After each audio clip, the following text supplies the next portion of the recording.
What's up, Heather? What's up, B? Well, Heather, it's your favorite day of the week. It's Poor Decisions Wednesday. I do love Wednesdays now, and today is an even more special Poor Decisions Wednesday episode.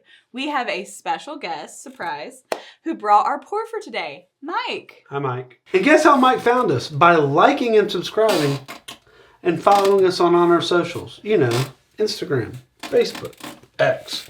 And you too could be on an episode one day. If we like you, check out our website, torturedbourbon.com, and find links to all the things Tortured Bourbon, including these cool hats and these cool t-shirts. And this cool t-shirt. Yeah. You can see me. I'm a little short today, guys. And fun fact, Mike was actually our first viewer request episode. We're going to get to all of Mike's contributions. I'm sorry. Producer Katie's right. Mike, we're excited to have you today. And how, to lead into what producer Katie was talking about, how and when did you discover the show?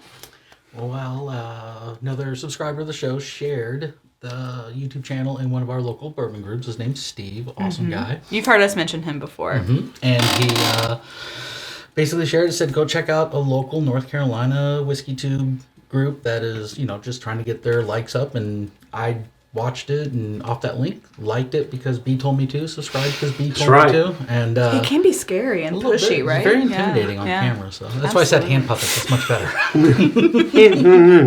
Yeah.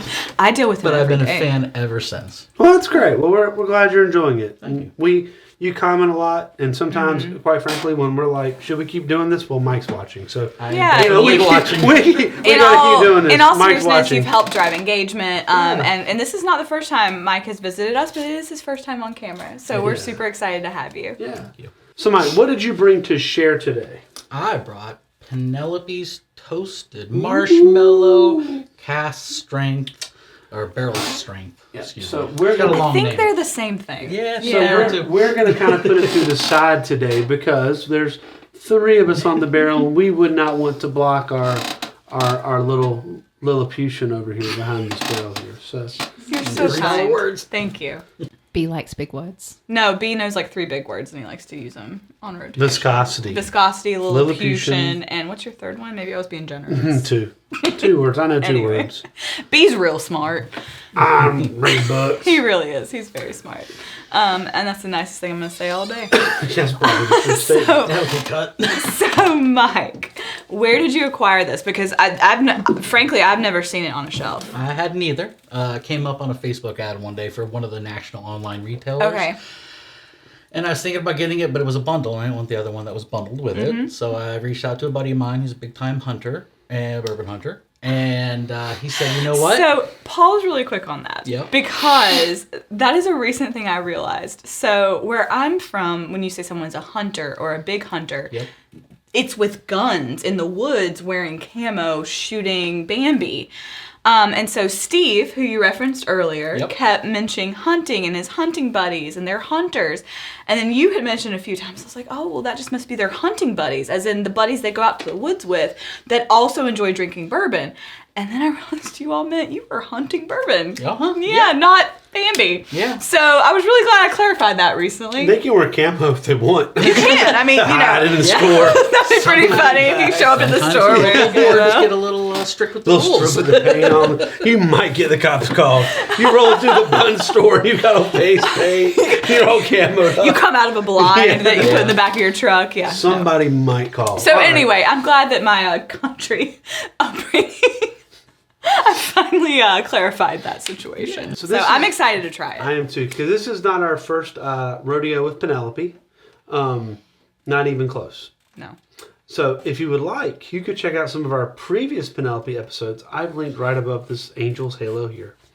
And I have a feeling I might like this one better. So I'm so hit and miss with Penelope. You I mean, really, there have you been some either that I kind of have- love it or hate it. Yeah, and the Toasted series I've enjoyed. For the most part, yeah. For the most part. Yeah. The Toasted Rye I wasn't a big fan of, but the Toasted Bourbon I was. So I'm excited about this. And this one even has, I believe you said, it's a heavy char with 110 proof. So I'm excited. It came to play some ball. Yeah. So like B said, and I'm going to do the whole name, Penelope Marshmallow Toast Straight Bourbon Whiskey Barrel Strength. It is part of their toasted series. It has a mash bill of 75% corn, 21% rye, and 4% malted barley. Which just happens to be the MGP traditional mash bill. And if you want to know more about MGP... Why did you know that? Because if you want to know more about MGP and the fact that they make this, they distill this juice, you can click on the link right here and learn all you ever wanted to know about MGP. But it's also part of the Penelope Toasted series, Yes. which we have partaken in before. So it's a straight bourbon whiskey. It's aged and charred in new American oak barrels, because it is bourbon, and then finished in a new hand-toasted barrel with a char 5. That's a heavy toast. This one is barrel strength, as alluded earlier. You know what? We love a heavy char with a barrel strength. Yeah. So I have good feelings about this. I like heavy char. I like it in my brisket. I like it in my bourbon. I like char. Char adds a lot of flavor. It does. You know? So, full disclosure, you know that I am not a bourbon drinker, but I taste everything that y'all taste. She does. She's a trooper. And this is one that I would drink. Oh, wow. Ooh, that's so exciting. So, just keep that in mind. Yeah, producer Katie is such a trooper. She tries everything, even stuff that like burns her nostrils. She's like, okay, I'm gonna give it a try. 136 proof. Well, I gotta try it. Gotta try it. It's like, yep, nope, not for me. Not for me, but I tried it. This one even sitting at, is it 110 proof? Yeah, right around 110. I liked the taste. All right. Remember? Anyway, I digress. So what's the flavor profile? Flavor profile. You should get toasted marshmallow, butterscotch, caramel syrup, and warm spice. See why I like it? All right, y'all. Thank So you. this is I'm making sure we have the right one. We do. Okay. So Mike, what are you getting on the aroma? So this is not my strong suit with my bourbon fandom. To me, it's very sweet. I get some caramel, Yeah. a little bit of ethanol, but not too much. Mike, you have such a pleasant camera voice. Do I? Yeah, Thank you you. should be like a radio person. Like it's very like soft and mellow, and it's like it's like this bourbon. There you go. I don't know if this bourbon is But you're soft or right. not, I get the but- caramel, the caramel. subtle sweetness. Yeah, it's very soft. Yes. Yeah. What do you think, B? I agree with the caramel. Yeah, it's soft and sweet. Are y'all ready to taste it? Yeah. That's right.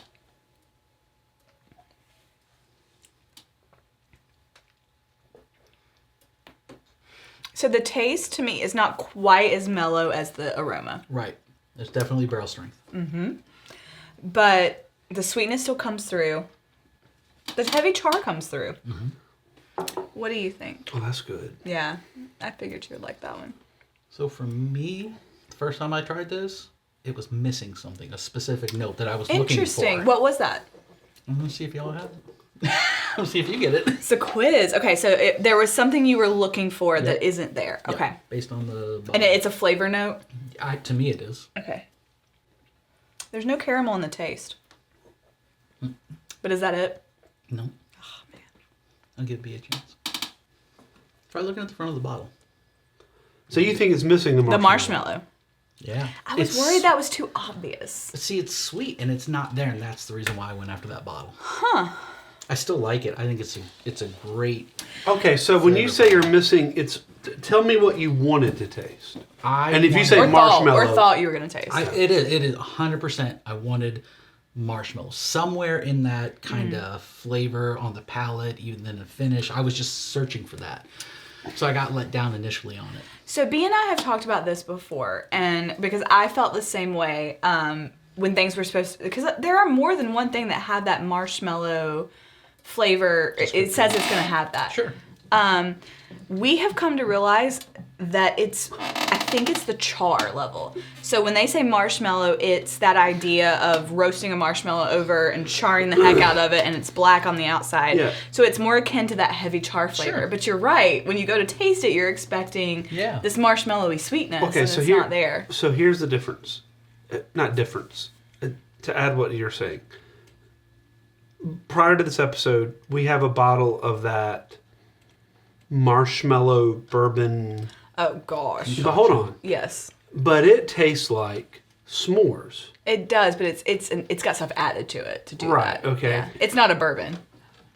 It's a Right. bourbon base where they put stuff to it. Correct. Right. Correct. That's what I mean. It's not a straight it's bourbon. Delicious. Yeah, okay. Very but if you're sweet. looking for Very sweet. If you're looking for a marshmallow, what this said is marshmallow toast. Toast. So But I agree with him, and this is one of those things where, by the way, if you look, Penelope right now is trying to put out every type of tasting profile you can imagine. We just had the creme brulee. Oh, yeah. But they also have this, some type of, you know how we had the Penelope... Gosh, we've had the peach. They have a cigar. The peach. Yeah, the cigar really cut is really good, but they're doing all these different, like... Oh, like the peach old fashioned. Peach old fashioned. They've got a walnut old fashioned. Yep. So they're just...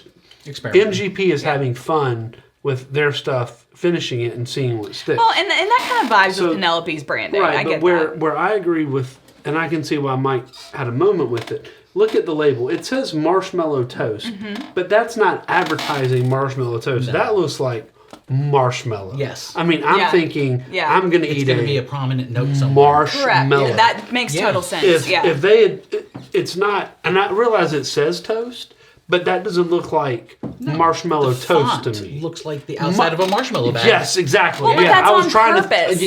You read my mind. And to tie us back in, we've talked before in our other Penelope episodes about how their branding and their bottles are perfection. They are. It's fantastic. So that is completely on purpose. Yeah. And they got me. Exactly. You're going to look at that. Right. Yeah, honestly, I'm going to put it this way. If you have a sweet tooth or you're looking for a bourbon, and I mean, I'm the female here, so I can say this. You're a dude walking in the ABC store and you're looking for a bourbon. You're like, oh, my girlfriend or my wife, she's not a huge bourbon person, but marshmallow, this is maybe something we can both get into. You're gonna see that and you're gonna be like, all right, this fits the bill. But the down part of that is that it's not what it is. Exactly. Now, what I do think it is, I do get a nice sweetness up front. I do too. Yeah, so agreed. You said you didn't get caramel. I almost get like a sugar on the front. Not caramel. I do get a quick sugar. And on the back, I get the toast. Yeah. Now, what I don't get... Now, I think it's very pleasant. Yeah. If you took that label off of it and you said... Penelope Heavy Char. Heavy Char, Penelope... So, I don't know. I don't see like candied. I can see what you're saying. Toasted cast strength. Toasted candy. So here's what I get from it because I'm in the marshmallow range. You blacken a marshmallow, and you know how sometimes when you do that and just the charred part peels off? That's what that... Throw that between your graham crackers with super, super, super, super dark chocolate. Yeah. And that's what you get. I could get that. Okay, you do get that dark chocolate. It does not have... Not espresso. No, it's dark chocolate. Because that's why I said dark chocolate. That's got a little espresso. That's espresso. Yeah, but this bad boy... God, that was good. But so I can see why you were disappointed in the label. But how are you now that you've gotten over what you weren't expecting? Where do you put that? I love it. I love it. It is easily. It's not going to be at the top though. Right. So on that note, Mike is familiar with our ranking system. What would you rank it, Mike? It's going to be a hush your mouth. Okay. A solid hush your mouth. I'm just impressed you remember the ranking system. You got bonus points for that. I can't even remember it, and I sit in every film. Oh, yeah. He's an OG here. That's why I got the hat. Exactly. You got the hat. Exactly. Right. Which, by the way, you too can have a hat. Visit our website at torturebourbon.com. Eventually. B, what would you rank it? I really like it. I do too. I thought you would like this one. Yeah. So, like Penelope, it is... All the Penelopes to me are very... So far, I either really like them or I really want to burn them. Yeah, we know. I have had very little in the middle. So to me, it's a hush your mouth. But I there are others where I'm just like, yeah, this is not impressive. All of yours have, I feel like with Penelope, have been hush your mouth or like bless your heart piddlin'. There I've have had been several no dog will that have hunt. Yeah, none. Yeah, I mean, it's very, there's a big dichotomy there. The only one that crossed that line was I said, if this 4 grain wasn't 80 proof. It is proof. Which is why I'm kind of excited about what's about to happen next. What's up next? Because that 4 grain to me, there was a lot there. The problem was you could almost see through it. It's literally light yellow. It's like we could see like that base was great and there was so much potential and then it didn't get to be what it needed to be. So B, what else did Mike bring us today? So Mike brought us the regular Penelope barrel strength to compare. This one is the 4 grain, not part of the toasted series. It's 82% corn, 8% wheat, 7% rye, and 3% malted barley. Miss Katie, tell us what we're about to taste. Aroma, pecans, dried apricots. Yes, I said apricots. And hints of vanilla. Honestly, It sounds delicious to smell. Right? It does. Forward notes of smooth caramel syrup, brown sugar, subtle barrel char, and hints of butterscotch, as well as creme brulee. Bee's coming for him if it doesn't taste like creme brulee. Body is caramel, toffee, leather, and pecans with a hint of orange zest. And the finish, you should get white pepper, cinnamon, and brown sugar with lingering caramel. I always get a little nervous when they list off every possible tasting flavor that you can get in a That was a bourbon. long Everything ever. I mean, That was a really long list. When in doubt, just say vanilla, caramel, butterscotch, pepper on the end. In all seriousness, so there were some similar tasting notes to the marshmallow toast, so we'll see if we get some similarities. so you did not taste this. I did not taste this because Bandit needed to go out. Fair enough. His needs And are his above needs all are of ours. important. Yeah. So what is the proof on this? 57 times 2, 114. So this reminds me of when you had just the regular full grain and you said, I wish it had a little more proof. Well, yeah. So that's why I really wanted to have this one, and thank you, Mike, again for grabbing it for us. Because it takes the criticism that B had of the regular Penelope 4 grain. For me. For you. Yeah. For you. And it sort of, we'll see if it fixes it. Yeah. All right. So there's definitely. It's a lot of sweetness on that smell. Yeah. What are you getting, Mike? Get caramel, Yeah. vanilla, Brown sugar. brown sugar. It smells like bourbon. They smell like It bourbon. smells like great bourbon in glass. I think only logical thing to do is to taste it at this Cheers. point.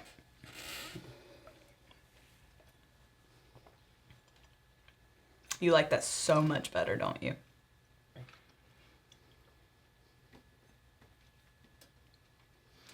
So usually I can say about 14 things before B gets done chewing. No, I watched. Yeah. I've noticed. It happens. What are you think? What are you getting? It is. It's got a good finish. Yeah. Yeah. No off Yeah. notes. And it's- And I like this. I'm weird like that. Sometimes I start from the back Yep. and go forward because it's the last thing you hit. Yeah, That's fair. But it started out nice and sweet. It was very smooth. It was Real sweet in the easy. front. Yeah, easy to Very drink. sweet But then in that the finish front. hit, and I enjoyed that. This is a great taste. This is fantastic. That's So a solid everyday pour. Yeah, easy. I think it's beyond an everyday. What do you mean by that, an everyday pour? I mean, I mean that by that is not my ranking. okay. But I mean that by I could see this one because you and I have we taste a lot of bourbon on the It's show. our cross to bear. It is, we really take Someone's one for the gotta team. do this. Someone has to do it. Hard work. But there's certain ones that if we're just kind of working on some stuff or doing something, we'll say, oh, let's pour something. And there's a few that we grab. I could see this one being like, ooh, that's a good one to just All right, grab. so this is a good enjoyable pour Yes. for you. Okay. Yes. It's because when we say everyday pour, I mean I don't necessarily mean it's a dog will hunt. I more you're mean not- it. You're not putting it wild turkey 101. No, it's a step above 101. Yeah. Yeah. Okay. Yeah. I get a lot of I really. So you comment on the fact that it takes me a while. I apologize. No, I think it's a good thing. That's why we balance well. So there's a lot of front sweetness. I come at us with the initial reaction, and you come with the thought-provoking. I really like Mike's description of how easy it is to sip. Because I downed quite a bit of that because it just kept coming. It was great. Yeah. So the sweetness to me is up front and it's creamy. Yep. It's creamy. Your mid palate to me is where I get the oak. Yes, I agree with that. Or sometimes you get the oak on the end. Yeah. I'm getting oak in the mid. I would agree and with then that. and then I get heavy, not lingering spice, but that's where it hits. Oh, there's spice at the end, And- and it's both a baking spice and a pepper spice. Yeah. Yeah. Sometimes I'm hit or miss with the white pepper description, but I would throw that in for the end flavoring with this. Some white pepper. What are you getting? What's your prominent thing on the finish, Mike? For me, it was just because I'm not great with black, white, purple peppers. I don't know all this, but I would have said it's got a spice, it's got a pepper, it's got. I like that though because it's not even close to being there on that initial drink. It's So it just has a like, lot of evolution. Yes. And that tends to be what I call Progresses complexity very too. well. Yes. Yeah. Complexity. And It's I like you enjoyed get that. the sweet and the savory and it's layered. Like when I first sipped it, I was like, "Wow, this is drinking under the toasted marshmallow cask strength." I thought it was less proof, and then the finish hit, and I was like, "Nope, there it is." Right, And right, yeah. That was a great. It was a front, great trip. The front has a little brown sugar in it. Yeah, I can see that. Or maple syrup, maybe? So yeah, so I love the journey this takes you on, the flavor journey. That sounds like something from a 90s kids show. But it's true, though. It does. This is... Like the Magic School Bus, but for bourbon. Now, there is, if you hold it there in the front, it'll warm your front of your tongue up. I mean, it's not afraid to... It's not here to play. No, but if you sit there and leave it there, it'll get there. Ooh, Doesn't it? cinnamon. There's some definite cinnamon baking spice there. If you leave it on the front, there is. If you let it linger. You have to? You have to. You have to. Have to let it You linger. You have to let it linger. So for a second, I was like, ooh, I might actually like that. And then she said, ooh, cinnamon. I'm like, no. So producer this is too Katie, hot for a for little me. insight into producer Katie, she is not a cinnamon fan. I don't get a ton of cinnamon. It's a hidden note. Like You have to let it linger at the front. You have to It's hold not- it. You have to hold it at the front. Yeah. So you brought us the marshmallow to taste, and you also provided the barrel strength. Which one of these is your favorite? Probably barrel strength. Okay. Yeah. I liked the complexity of that pour. Would you buy the toasted the marshmallow toast again? Yes. At its MSRP. That's a very valid point. okay. And we make Yes. that point a lot here. B, what about you? Which was your favorite? I liked them both, but I didn't go in with a preconceived notion, and I do that as well. So I'm not. I want to be very clear. I just didn't on this bottle, right? But we've had some bottles where I definitely had a preconceived notion, and it has shown on my face, and people have let me know it. Yeah. So I liked them both. I do think I like this one a little better, but I really do like the sweetness on this one. Yeah. Yeah. What do we rate this? We ranked that Hush Your Mouth. Hush Your Mouth, yeah. So I don't know that this is going to cross a It's a Hush boundary Your any Mouth for higher. me, too. Yeah. But if you're telling me which of the two I like better, Yeah. but what I do like is I can walk in and find that one. Absolutely. All right, That's a very valid point. So In and our it's tortured one state. yeah. Yeah, in a tortured state, So you're right. so I put that like I really like their weeded, and their weeded has a good flavor to me. And there's some other ones I can't find by some other brands that have a similar flavor. And I know that I'm going to replace when our Dalton goes away. we'll give, If we can't find the Dalton, we'll replace it with the Penelope weeded. Right. This is one I'm glad we're going to have on the shelf. I think it's a good progression. Me too. Yeah. Me too. It's a very enjoyable pour, especially if you like a little bit of a higher proof point. It's very enjoyable, and it fixes, for lack of a better term, some of the criticisms that B and I had of their regular 4-grain. Yeah. Yeah. This has been so much fun. Mike, you are welcome back anytime, as is your lovely other half. And thank you for bringing all of this for us to taste. Absolutely. This has been a great Pour Decisions Wednesday. I really like your hat. Thanks. I do too. You're welcome. Squirrel. Anyway, we're glad to have you. Come back anytime. And until next Pour Decisions Wednesday. Cheers, y'all. Cheers, y'all. y'all.